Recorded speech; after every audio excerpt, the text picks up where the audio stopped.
As women, we have always had the power. We have just forgotten it. In this episode, I'm going to talk to you about that, and hopefully something will click and spark for you like it did for some of my clients on the recent coaching call. I've always known it, but last week I had a powerful experience during an intimate experience with my husband, which keeps getting better and better. And through these sexual experiences with him, I'm having all these amazing revelations.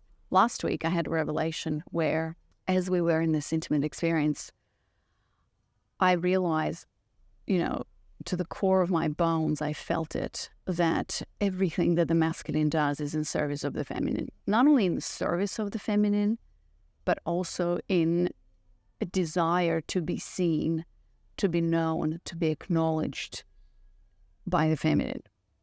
And it plays out in many different layers and many different dynamics. And, I always said that if you wear a short red dress and wear high heels, watch the patriarchy crumble at your feet.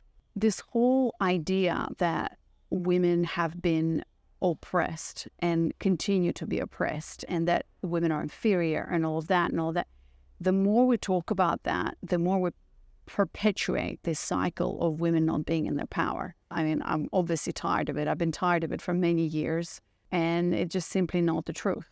And my mission in my work in Cloud is to help women realize that. This could go as far as to being super unhealthy and toxic. When they talk about toxic masculinity, well, surprise, surprise, don't know if you knew it, but there's toxic femininity. Toxic femininity is when you take your feminine power and you take it to the extreme where you take advantage of men. These are all the women who obviously manipulate men into being in a relationship with them, marrying them, whatever, and basically taking advantage of their power, which is their masculine power to provide. So all they do with men is basically use them for their money, for their power, for whatever, and they can wrap them around their fingers. That's how powerful the feminine is. So in a dynamic, and if you talk to many men, and I've interviewed many men about this, if you really talk to them, they're terrified. One of the biggest fears for men is a woman coming in and taking advantage of him and using all his money and wasting and whatnot. Men are terrified of divorce because they lose everything to women. And so it is very interesting because it's always a double-sided coin. And this whole rhetoric about women being inferior and taking advantage of and oppressed, yada, yada, has to stop. Because we don't live in a world today that we lived 100 years ago or 1,000 years ago, where women indeed have been oppressed, taken against their will, so on and so forth. And I'm not going to deny, obviously, that has happened. And the feminine indeed has been betrayed by the masculine in many different ways in the past. But that story stops today, here, right now, especially for women in the Western world. It's no wonder that, I think it was it Gandhi that says that, what is it? The Western woman will change the world, something like that. Well, because of this. Today, you'll find it very rare that men want to take advantage of you and take you against your will. This is actually freaking illegal. So let's stop this rhetoric and let's start talking about how you have always been in charge. The feminine is always in charge because the masculine, most men are good men. They don't want to take you against your will. They don't want to use you. Of course, they have their own traumas and things like that. They want love. And they want romance, just like us. They want relationship. They want connection. And they want intimacy, just like us. It's just showing and portraying it in a different way. So realize that you, as a woman, have so much power over men. They are in constant, perpetual sexual anxiety. This whole rhetoric of I want to be a man and being a man is better. Well, I'm not sure anymore.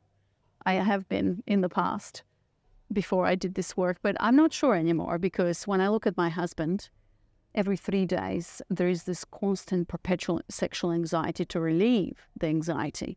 And obviously I'm his wife and he's attracted to me, so I am the object of his anxiety relief. And it is constant and it is on his mind, and he's literally everything that he's thinking is that. And from the moment men hit puberty, game on. Literally, their life is around their penis.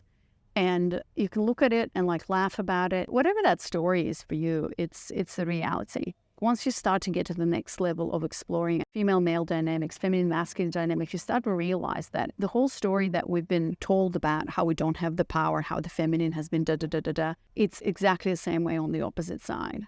So None of us has gotten it better. Okay. If you think that men are in power, making all the money and all of that, and it's like amazing for them, but it's bad for us, please stop thinking that, because that is not true. No one talks about what men go through. Mortality rates are higher for them. They die younger, heart attacks, prisons, risky adventures, and this whole perpetual anxiety, which is sexuality, how most of the things that they do is to protect, provide, and to please women. That's it, period.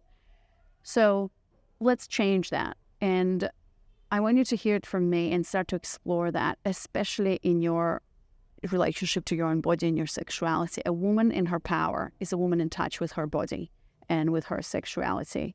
And if you get into that place, you will see what I mean, and watch these women who have tons of men around them who just want to provide for her and give her everything that she wants, is because she's in her power. If you've been betrayed in the past by the masculine, especially in your sex, right? And I have as well, like any woman, but I know now that I have done that because I have not been in my power. I didn't know my boundaries. I didn't know how to say no when I meant no, because I said yes. I wasn't in my body and I didn't know my power. Now I know, right? And so it's a process. So if you have been there, which I think a lot of women have been for the reasons that I've just described, your job is to work on that, work on coming into your power.